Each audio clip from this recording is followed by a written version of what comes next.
Após a Polícia Federal ter indiciado o Bolsonaro, ele pode ser denunciado pelo Procurador-Geral da República. Mas como que funciona isso na prática? Quais são os próximos passos? Todos os 37 denunciados vão ser acusados? Vão ser formalizados, vão ser tornados aí réus agora, vão ser todos os 37 indiciados vão ser acusados, vão ser denunciados e vão ser tornados réus pelo Supremo? São questões importantes para você entender os próximos passos e eu vou explicar tudo isso aqui para você. Após receber o relatório com os indiciamentos da Polícia Federal, a Procuradoria-Geral da República ela montou uma força-tarefa com 9 procuradores para analisar o relatório da polícia sobre essa suposta trama golpista. O que esses procuradores vão fazer agora? Eu vou mostrar para vocês quais são os 2 cenários possíveis e eu já te adianto, apenas um desses cenários é bom para o Bolsonaro e ele é o mais difícil de acontecer, mas ainda pode acontecer. Mas para começar, eu quero te explicar o que a gente faria como procurador se a gente atuasse nesse caso, se um caso como o de Bolsonaro chegasse na nossa mesa, e a nossa avaliação seria bastante diferente daquela que está acontecendo agora, provavelmente lá em Brasília. Assim que esse indiciamento chegasse na nossa mesa, o que eu faria como procurador? A gente faria um pente fino completo do caso e logo iriam ali pipocar as principais ilegalidades. Em primeiro lugar, a competência, é óbvio. Não ia ter como justificar a competência do Supremo. O primeiro ponto da nossa manifestação seria dizendo que o caso deveria estar tramitando em primeira instância. Em segundo lugar, a segunda ilegalidade mais grave do caso, a gente teria que olhar, abordar e apontar. O juiz relator, o Moraes, ele está impedido de julgar esse caso porque ele é vítima. O impedimento aqui é pior do que uma simples suspeição, como a gente chama. Porque significa o impedimento que o juiz não tinha nem poder jurisdicional para aqueles atos que ele praticou. De tão grave que é a quebra de imparcialidade no caso de impedimento. É mais grave do que a suspeição. Atos praticados por um juiz considerado impedido são piores do que atos nulos. Que já não valem de nada os atos nulos, mas os atos praticados por juízes impedidos, eles são atos que a gente fala no direito, que não existem no mundo do direito. Ou seja, ainda que o juiz tenha feito lá, assinado o papel, simplesmente esses atos não existem para o mundo jurídico. Portanto, a gente colocaria no nosso parecer que o Moraes está impedido e todas as suas decisões devem ser consideradas sem efeito. E todas as provas colhidas a partir dessas decisões devem ser descartadas.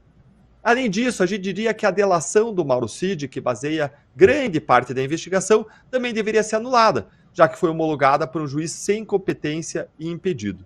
Em quarto lugar, a gente avaliaria as prisões preventivas e nós pediríamos a revogação das prisões, porque são ilegais, porque os fatos são antigos e não há nenhum fato atual que preencha o requisito de perigo atual gerado pela liberdade do investigado, que é um requisito que está na lei desde 2019.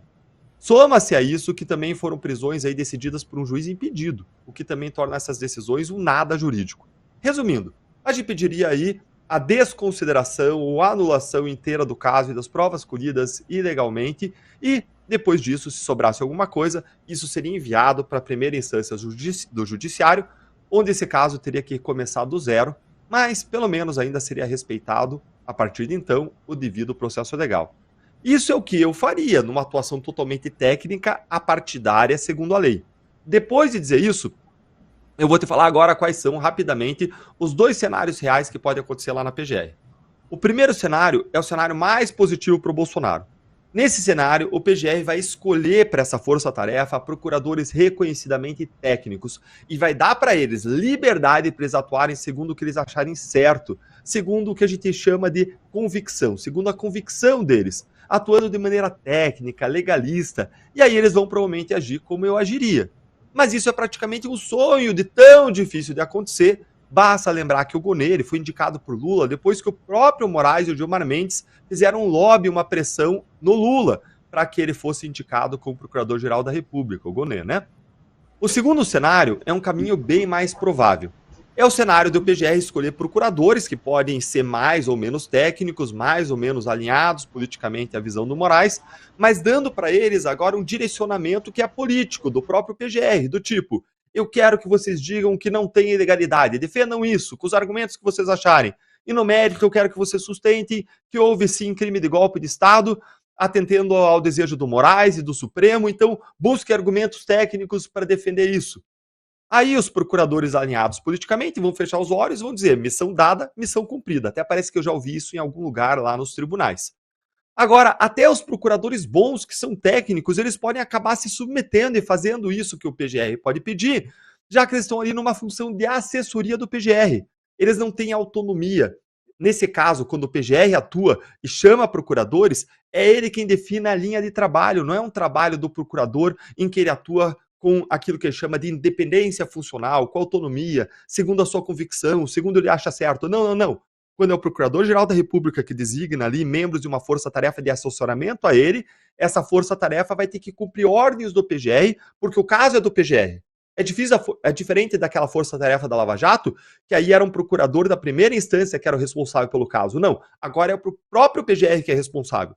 Então, se ele chama uma força-tarefa para assessorar ele, ela vai ter que cumprir aquilo que ele quer. E aí, claro que alguns colegas jamais aceitariam seguir uma linha de trabalho que contrarie frontalmente o que eles acreditam que é certo.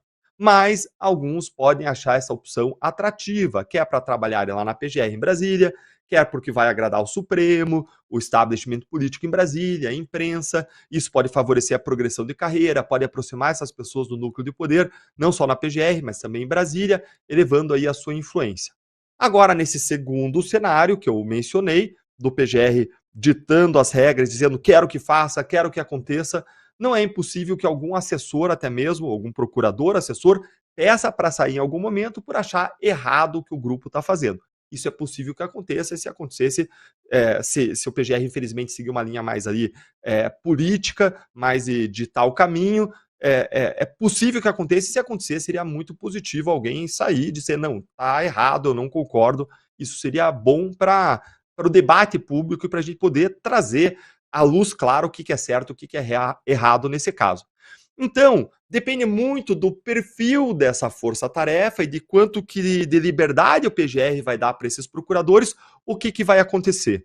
E aí é claro que eles vão analisar com maior ou menor liberdade, a depender do quanto o PGR der de direcionamento, quem eles vão acusar, por quais crimes eles vão acusar, se eles vão reconhecer ou não que existiram aí ilegalidades flagrantes que merecem fulminar esse inquérito, enterrar esse inquérito, gerar o seu arquivamento, ou não, se eles vão sair numa linha aí de acusar e buscar a condenação desses indiciados. Mas agora, depois de tudo isso, eu quero ouvir a sua opinião de você que está aqui com a gente. Qual é a possibilidade que você acha? Qual é o cenário que você acha que vai acabar acontecendo? O PGR vai dar total liberdade para os procuradores fazerem o que eles acreditam, ou ele vai dar uma linha de ação, traçar uma linha de ação de acordo com aquilo que o Supremo quer e vai mandar eles acharem os melhores argumentos técnicos para sustentar aquilo? Conta aí pra gente nos comentários.